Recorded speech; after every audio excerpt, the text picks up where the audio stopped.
Sebagai seorang Kristiani, saya bersyukur boleh merasakan nilai toleransi yang sesungguhnya, dan lewat toleransi pula kita mampu menggali potensi terbaik setiap orang.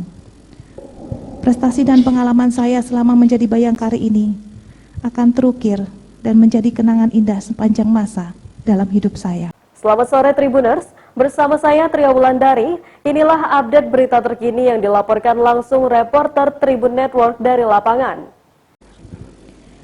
Saya sangat bersyukur, bangga, dan bahagia memilih seseorang yang saya cintai, Inspektur 1 Ferdi Sambo, Sarjana Hukum, sebagai pasangan hidup saya. Saat itu suami saya masih menjalankan tugasnya di Polres Jakarta Timur.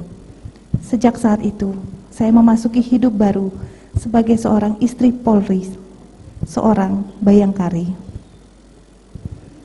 Menjadi istri polisi mengajarkan saya untuk senantiasa menjalankan multi peran dan tanggung jawab, baik kepada keluarga dan juga organisasi bayangkari secara seimbang.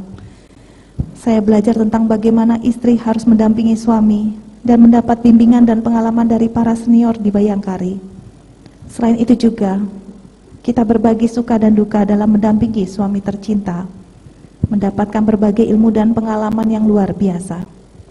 Tekad saya pun dalam berorganisasi bayangkari adalah melayani, bukan untuk dilayani. Saya juga harus belajar merelakan dan memahami situasi yang mewajibkan suami untuk mendahulukan pelaksanaan tugasnya melayani masyarakat. Bahkan dalam sebuah kondisi tertentu, suami saya pergi menjalankan tugas saat kami sedang membutuhkan dan merindukannya. Sebagai istri polisi, saya paham dan harus ikhlas merelakannya, karena kecintaan terhadap keluarga tumbuh bersama dan sama besarnya dengan kecintaannya terhadap institusi polisi. Sebagai seorang bayangkari, saya juga memahami pendidikan adalah hal yang utama.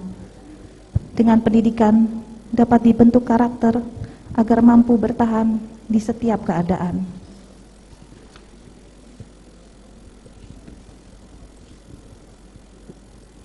Maka ketika saya mendampingi Bapak Ferdi Sambo saat dipercayakan untuk memimpin Kapolres di Jawa Tengah, saya bersama para bayangkari terpanggil untuk meningkatkan kualitas pendidikan anak-anak di TK Bayangkari. Semangat solidaritas sangat saya rasakan bersama para bayangkari, dan bersama mereka saya boleh merasakan beberapa pencapaian yang bermakna dalam hidup saya. Hal lain yang sangat berkesan di hati saya adalah ketika saya bersama para pengurus bayangkari Brebes, saya ikut merintis sekaligus membina grup Hadroh Bayangkari Cabang Brebes yang merupakan kesenian bernafas Islami, dan kelompok yang kami bina ini mencapai prestasi di kompetisi tingkat kabupaten.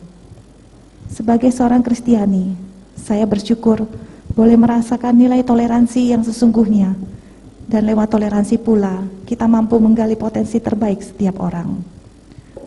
Prestasi dan pengalaman saya selama menjadi bayangkari ini akan terukir dan menjadi kenangan indah sepanjang masa dalam hidup saya.